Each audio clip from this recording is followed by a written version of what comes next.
Welcome, welcome, welcome. I am your host, David Clifton, and welcome to another episode of the Call of Abraham podcast. Let's get started. I want to jump into this topic, and you know how we like to get going. Father God, I thank you. I adore you. I magnify you. I give you all the glory, Lord. Lord, I ask you to forgive us of the sins that we've committed, guide and direct us so we make better decisions, Lord. Lord, I ask that you touch our hearts, touch our minds, touch our spirits, Lord. Allow the message that you placed on me today, Lord, to reach the hundreds, the thousands, and the millions, Father God. I proclaim success. I proclaim relief. I proclaim breakthroughs, Lord God. I proclaim productivity, profitability, Lord God. Lord, I just thank you. I ask you all these things in your son Jesus Christ's precious name. I pray, amen, amen, amen. Again, welcome. Like I said before, I am your host, David Clifton, and this is another episode of the Call of Abraham. I think we are on 29 or 30. Thank God. I can't even talk me to keep track of them. Things are just moving on. I apologize to you guys for missing last week. I had some previous engagements that I had committed to help some people out, and I couldn't really do the show. And I'm going to get better on that. On the times that things like that happen, I'm going to make sure it's covered. So I promise you that won't happen again. But let's get into the show. Uh, we are on the topic of how did and does education play in being a father.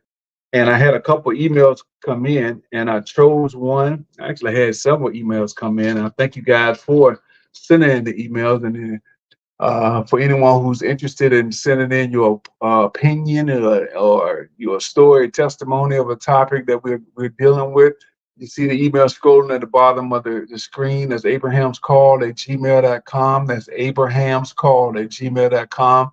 Feel free to reach out to me. If it's about a topic that you want to discuss, if it's about a topic that we are currently discussing, if you have a testimony that you want to share, please send it in. I promise you that if it's relatable to what we're talking about, I will share it. I'm trying to stay away from too many controversial things, especially right now, what's going on with the election. I'm trying my best to stay away from it because I know everybody believes in what they believe and all of that. And I have my beliefs. And I know me. Eventually, I'm going to share my belief. I mean, it is what it is. I'm trying to stay neutral, like they say, play Switzerland, but I know I'm not because every day the area is just getting at me. But for right now, I'm going to try to stay in my lane, like I like to talk about. But if you got something you want to share, feel free to send it in there. If you something you don't like me, send it in there. You won't be the first person that told me that they ain't like me. I'm sure you're not going to be the last. So, feel free to send in your opinions. But I have an email that I want to share that's about the topic that we talking about. Um, and here we go. Dear Dave, thank you for using my name, Dave. All this Mr. Clifton stuff is killing me. Dear Dave, I've been listening to your podcast for a couple of months. Thank you for that. And I really enjoy it. My partner from church turned me on to it. I like the way you keep it real about topics and make it relatable to your listeners. Thank you. The topic for the month is how important is education and being a father. I decided to write in because I'm dealing with my wife about what we feel is best for our son. He's starting his senior year in high school, and my wife wants him to go to college like she did, but I feel he would be better off working as a longshoreman like me. Oh, I can understand that. I know there's good and bad to both sides, but I wanted to get your opinion on the matter. My wife knows that I listen to your show, and I told her that I was going to ask you. So I'm depending on your help, brother. LOL. He said, no, seriously, give me your honest opinion. Thanks. Well, but my brother, I appreciate you taking the time to write into me. Um, I definitely understand uh, the conversation. And first, I would like to commend you and your wife for um, looking to guide your son. And as I say that, I'm hoping that you're doing it in the right way. And I say the right way meaning you're looking to guide him and not tell him. And listen to what I mean when I say that. So many times as a parent, with our children, we're telling them what to do all of their lives. As babies, we tell them, well, don't touch that, don't do that, do this, do that. As they get older, we continue to do that. But we have to realize that when they're becoming young adults, if nothing else, they have to have an opinion. Too many times, we as parents, we express our opinions and we put it on our kids and we expect them to do as we say, because that's what they've been doing all their life. We expect them to do what we tell them to do. Because in our mind, and most of the times we have good intentions, but in our mind, we feel as though we know what's best for our kids. Can't nobody tell us about our kids. Can't nobody tell me about my baby, even though your baby may be crazy there, but don't tell me about my baby. Don't tell a mama about her child. That's the way it is. Especially black mama. Don't tell a black mama about her child. Her child could be Jeffrey Dahmer eating people. Don't tell her. She don't want to hear that. But anyway, too many times we fail to involve our children in the direction of their future. And that's the best way I can say it. Too many times we want to tell them because as we always say, we feel what's best. We feel we know what's best for them. And we might, but that don't necessarily mean that that's what they want. And you say, well, he don't know what he wants. Okay, that may be true, especially dealing with something like this. When you're dealing with college, so many young people go to college without a clue of what they want to do. So many, I mean, hundreds, thousands go to school just for the sake of going to school, and they don't have a clue. And I can tell you that from experience, because that was me. That was me. I didn't even plan on going to college until midway through the fall. Well, one semester in high school, there was 9 weeks where after the first 9 weeks of high school in my senior year, going to college wasn't even on my radar. I wasn't thinking about going to college because really that wasn't a thing in my neighborhood. My neighborhood was strong military, middle class, working shipyard, longshoremen. That's why it's awkward when you say longshoremen. I don't know where you're from, but longshoremen was big in our area. It was big in my neighborhood. I had some of the close friends, their parents, their whole families were in longshoremen. So that was definitely what in our community consider a good job to get, because it was a career job. It was a job that could take care of your family very well, could provide a good living for your family. It was a job that was accepted in the community. I mean, had a little status to it. You got a job at the shipyard, as a longshoreman, with the railroad.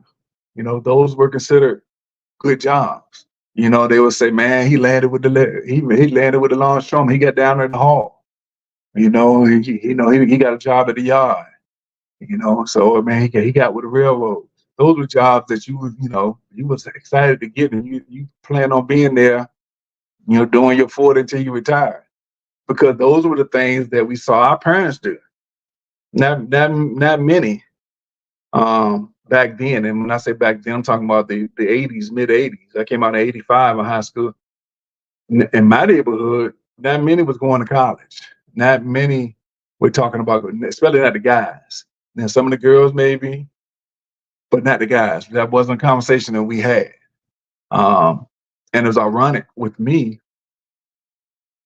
And I've told the story before on the show, and I'm good. You guys may be sick of hearing it, but it's my life, so you're gonna hear it for as long as I'm on the show.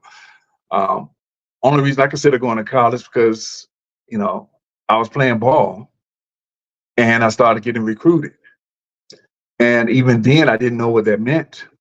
One day I came to school, the guy ran up to me and said, "Hey man, your name is in the sports page for most wanted in the area. Tidewater, most wanted in the area. Tidewater, Virginia, for those who don't know, That's in the 757 area code in the Hampton Roads area in the Norfolk, Virginia Beach, Chesapeake area.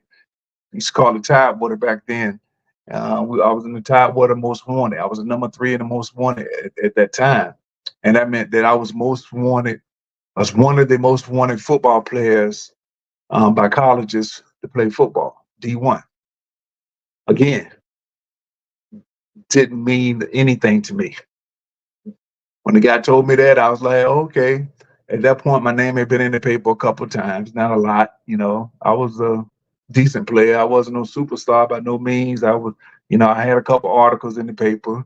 I've had some decent games by that time by my senior year. So, being in the paper really wasn't a big thing. I mean, it was a big thing, don't get me wrong, but it won't, life changing.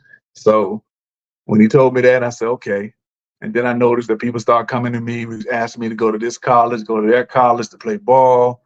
Some of them were just so big schools that I wouldn't even consider it, like Michigan came, UCLA, University of Tennessee, Clemson. I was like, no, I'm not even considering playing at those levels because those places was just too big for me. My mind couldn't even accept the fact that I could do that.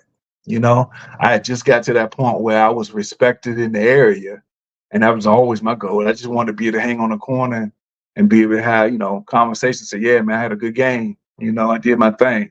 You know, so go to college.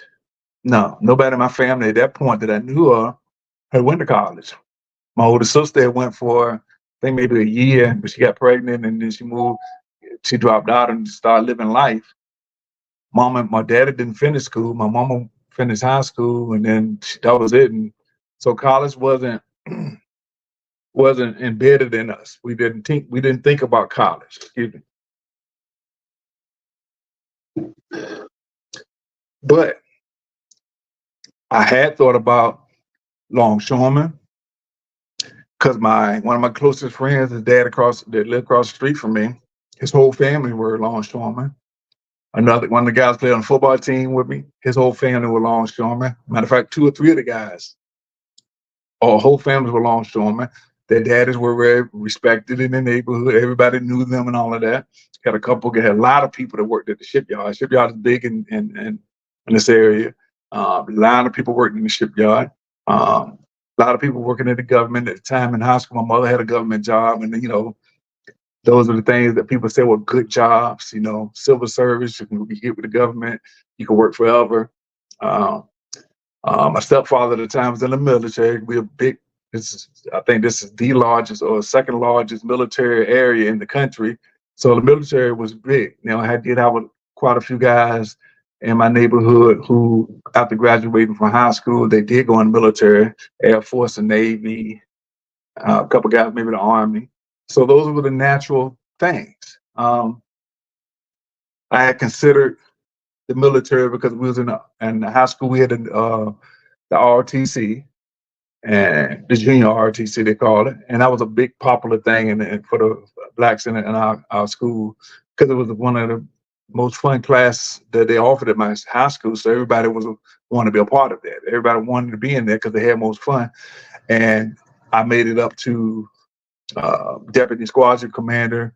He would never let me be the squadron commander. That was a whole nother issue. I ain't gonna say race, but on the line. But because I was that, if I had decided to go into the military and I had that background, I went in, I think as a E2, E5, I don't even know what the level would have been, but it would have been a step above the natural. So those are the things that was in my mind.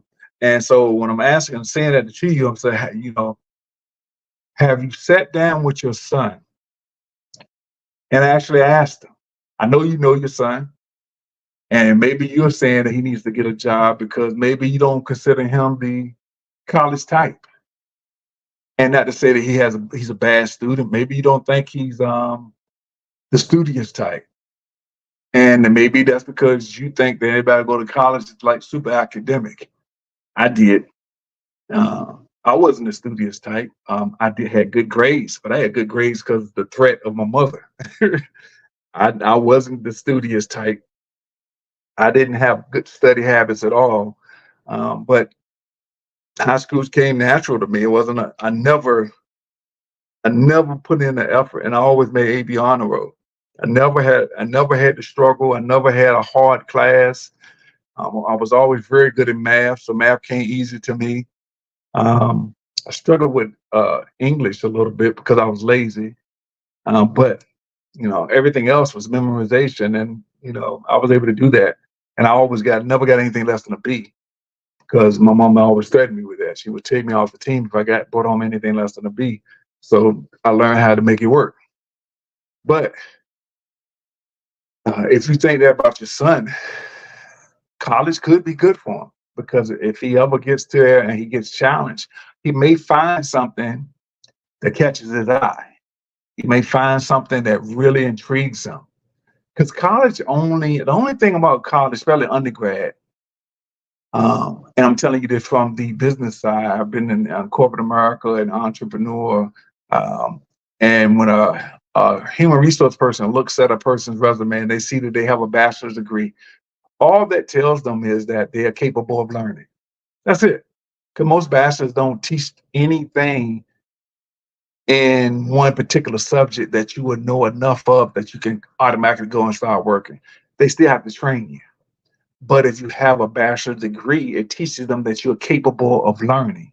And you may say, well, everybody can know how to learn. No, that ain't true. And you even know that, some people they're a little slow. Some people, for whatever reason, some people can't catch it. Like the old show from the movie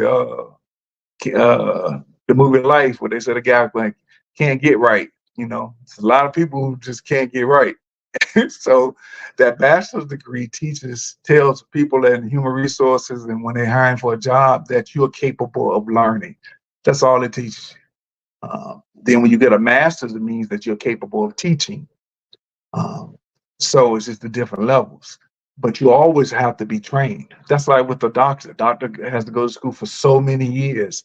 And then when they finish undergrad and they go to medical school and they have to do practicums and all of that, and they still are considered practicing.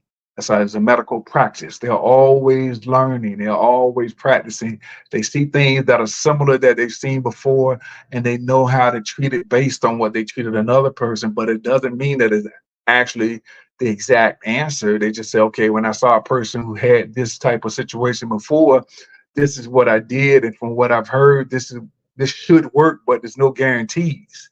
So they're always practicing. So it's always a continuous learning situation.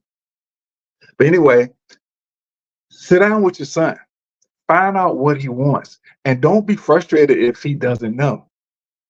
Most I hate to say kids because they're not kids, they're young adults. Most young adults don't know what they want. It all depends on what they're exposed to. It all depends on what they've seen.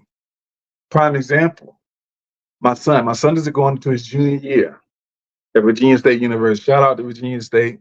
Hey, you guys are doing my baby right. Y'all taking care of my son. So I'm always give y'all your props. Beforehand, I'm a Hamptonian, so I ain't shout out no other HBCU. It's just the way it was. But I'm shouting y'all out because y'all are looking out for my boy. But for my son, I can remember his senior year. You see, his mother and I had always placed in him about going to college. So that was in his mind. He's always thought about, okay, I'm going to college. They talk about going to college. So he took the initiative to try to look into areas that he wanted to go into.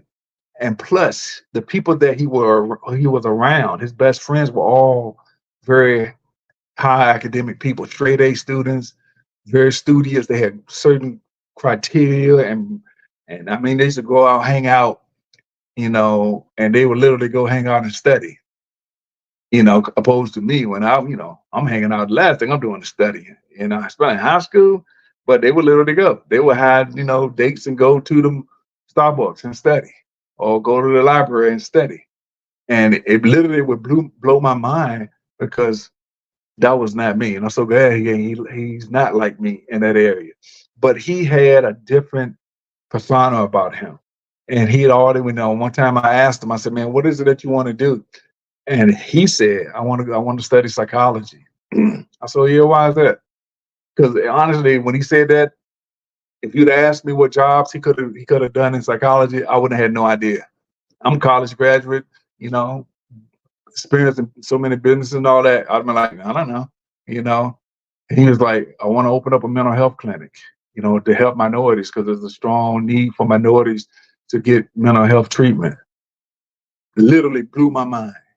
Blew my mind. I told his mother, and she was like looking at me, started. I was like, wow. So this dude is on another level. I would have never said anything like that. I think he was 17 at the time. I would have never had the maturity to say anything like that. You know, I remember, I think I was going into my sophomore, junior year before I even decided what I wanted to major in. You know, my first 2 years, I majored in football and party, and in that order. You know, it was like, yeah, I went to, well, I ain't gonna lie, I didn't go to class my freshman year. That's why I got in academic trouble. Not that I wasn't capable. I ain't go to class. I didn't have the discipline because I didn't have the direction of what I wanted. I had no idea. I had no clue of who I was and what I wanted to be. So again, back to your son. Try not to make decisions about his future without involving him in the discussion. I'm gonna say it again. Try not to. And I say try because it's hard because you guys are parents and you've been telling him what to do and directing him, and it's never been a discussion. He gonna do what I tell him to do. That's the mind of the parent. But you gotta realize he's growing up. He's stepping out. You're talking about his future. You're not talking about, you're talking about his future. And you may say, he gonna do like I tell him to do it. No, it don't work like that now. Because this is what he gonna do. There's too many of us as parents think we still can dictate our children's lives. And some of them still do. Some of us still manipulate our kids. And I'm gonna tell you to your face, you're wrong. If that's what you're doing, you're wrong. I don't care how you justify it. I don't care what history and what you got, all type of examples. I don't care. If you making decisions about your child's life without that child having an opinion about that, you're wrong. Because even if they do like you asked them to do, they're gonna resent you for it, especially if there's something that they don't want to do.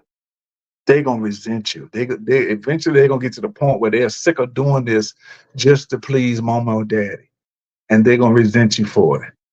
And it's just sad to say some people don't come to that conclusion until later on, till they're in the middle of their career, and they realize that, man, I ain't never want to do this. I only did it because my daddy told me to do it. And if they don't know, and you feel, well, he don't know what he want to do, I need to help him. Try to find out what excites him. Try to find out what he's interested in.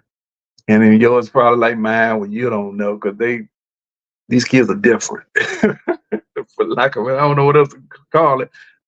They different. Some of them don't seem to be interested in nothing. I'm dealing with that with my grandson. He's 12, and Lord knows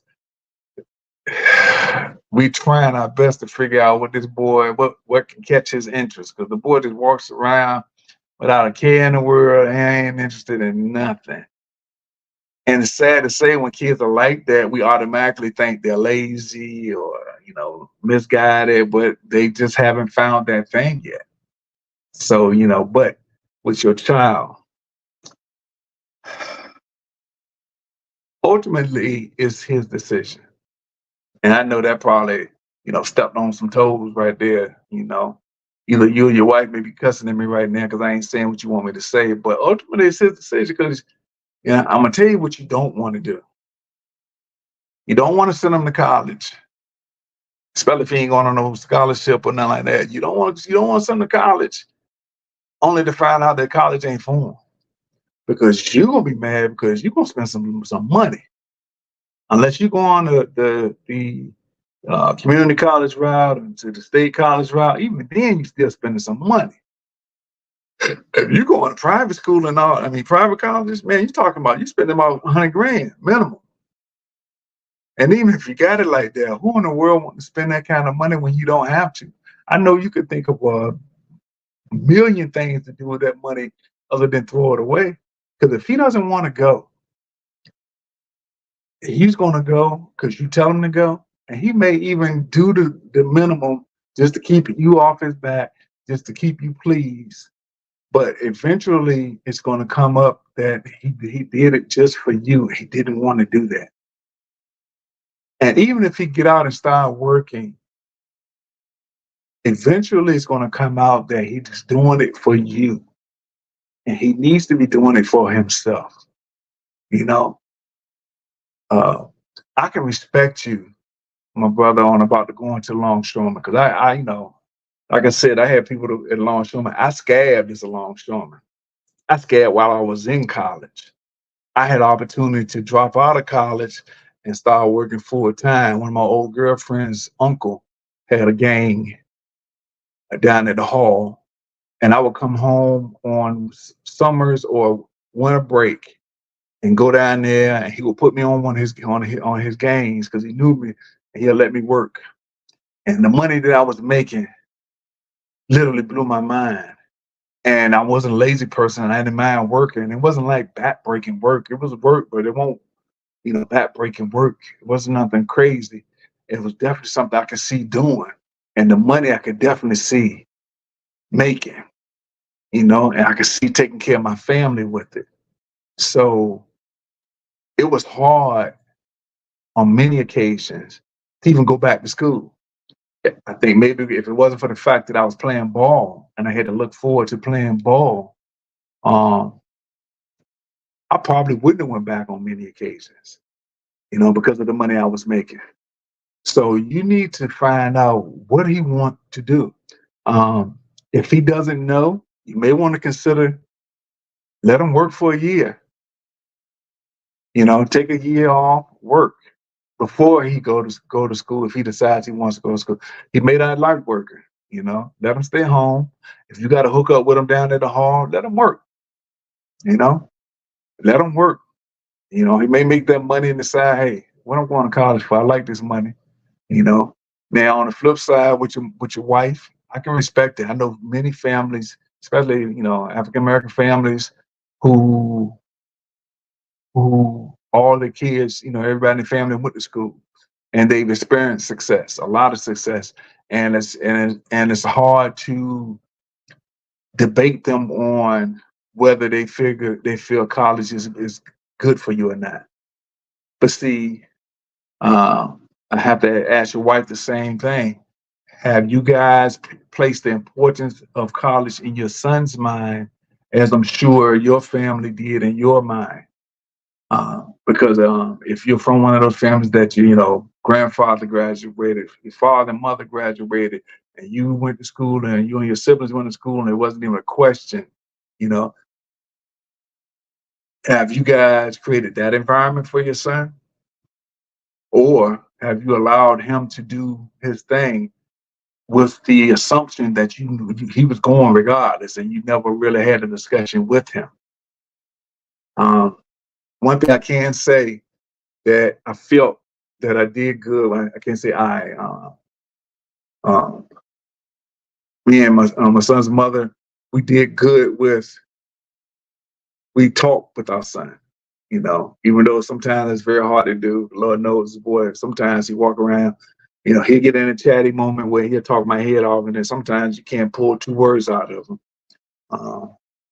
You just can't.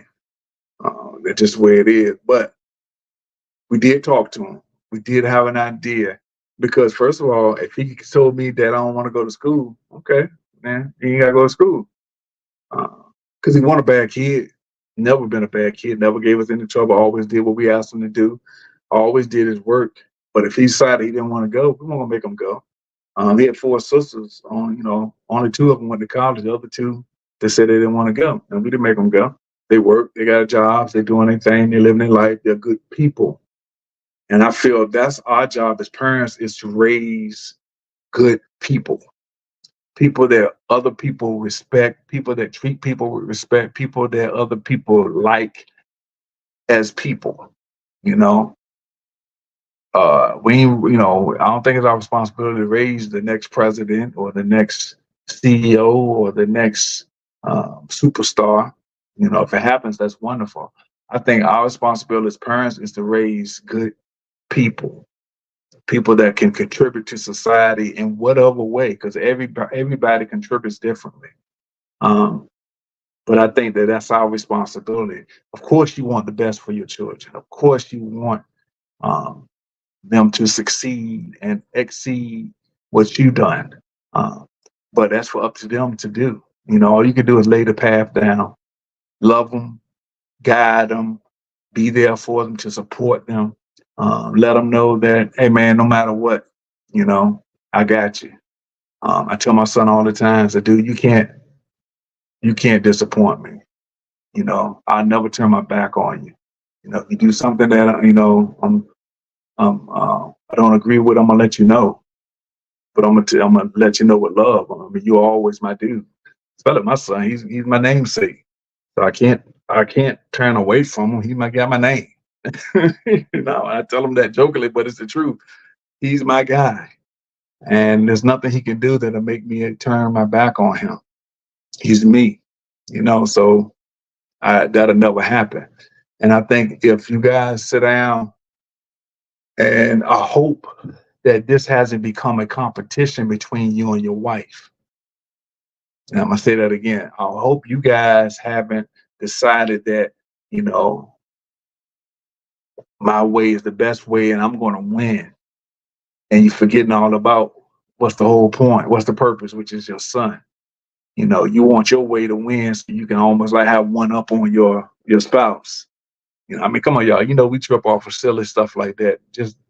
Please don't let that be the case. And if it is, one of y'all, whoever it is that's feeling like that, you got to step back.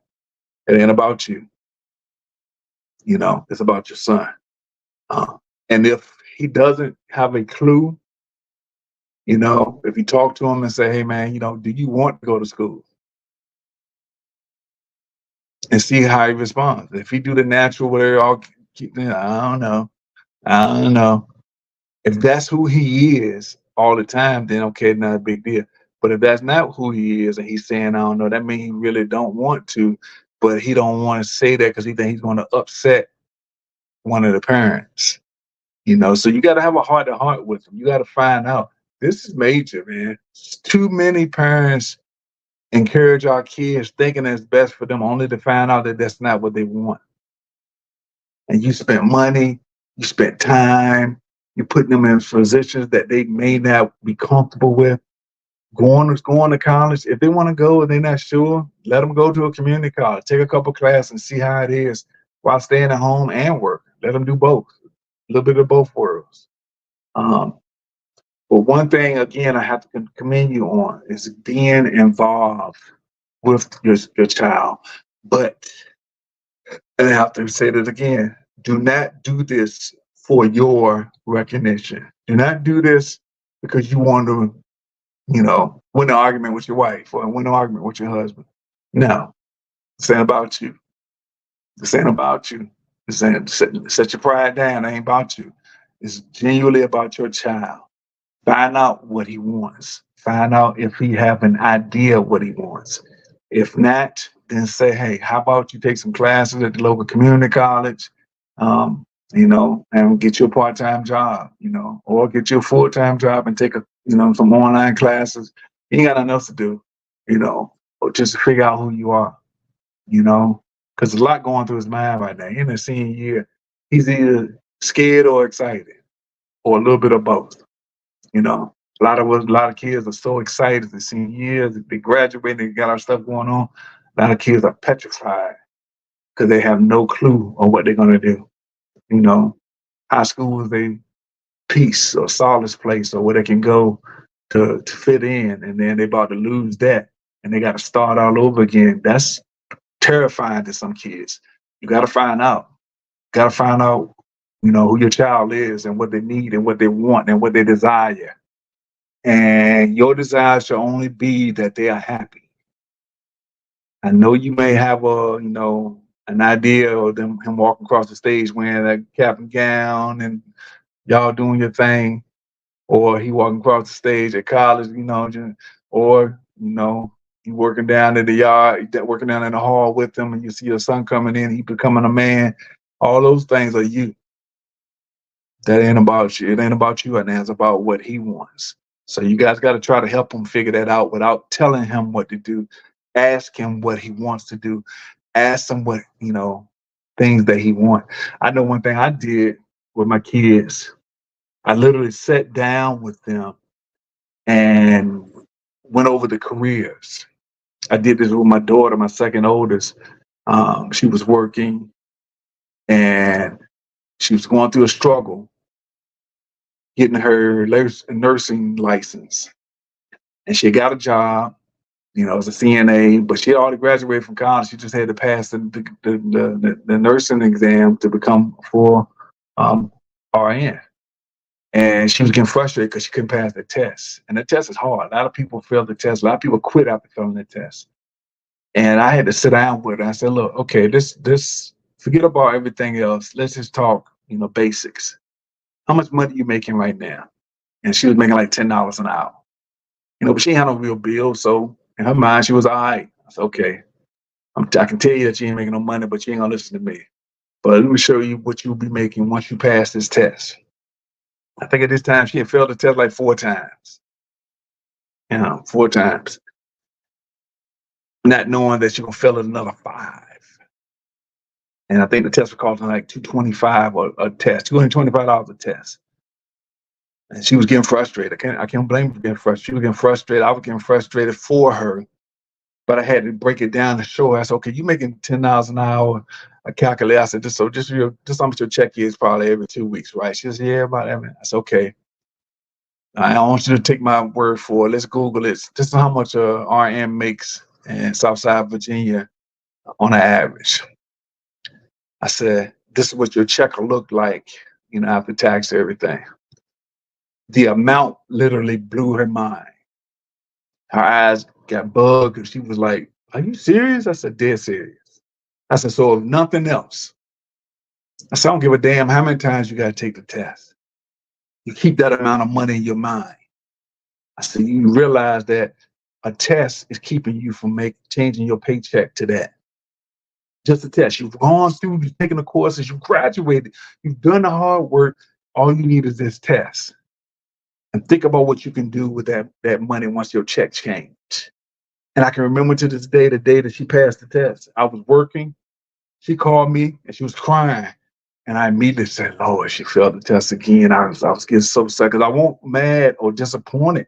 I was feeling for her because I know how much it was hurting her every time she failed. Because she'll fail with 2 points, 3 points, 5 points. And that'd be it. And she failed it.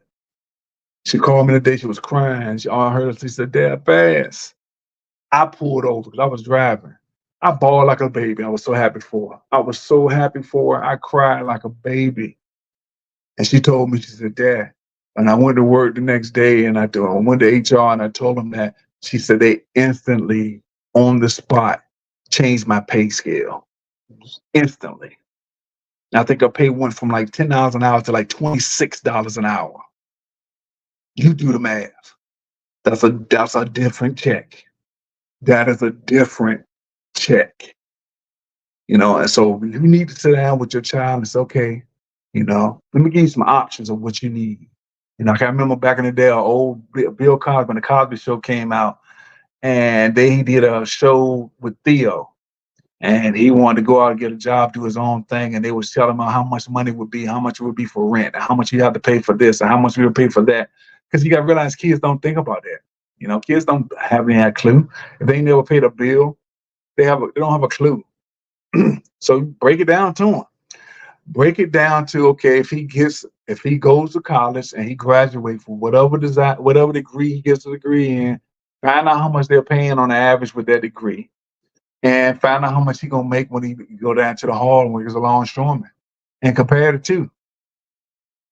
Find out what he would be doing and what type of work he'll be doing with that particular degree, and tell him what his day would be working down in the hall, and let him decide. That's a real talk.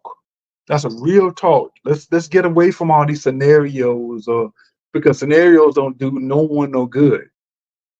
Talk, brass talk, sit down with them and show them numbers so they know what they're doing and why they're doing it. Break it down to them.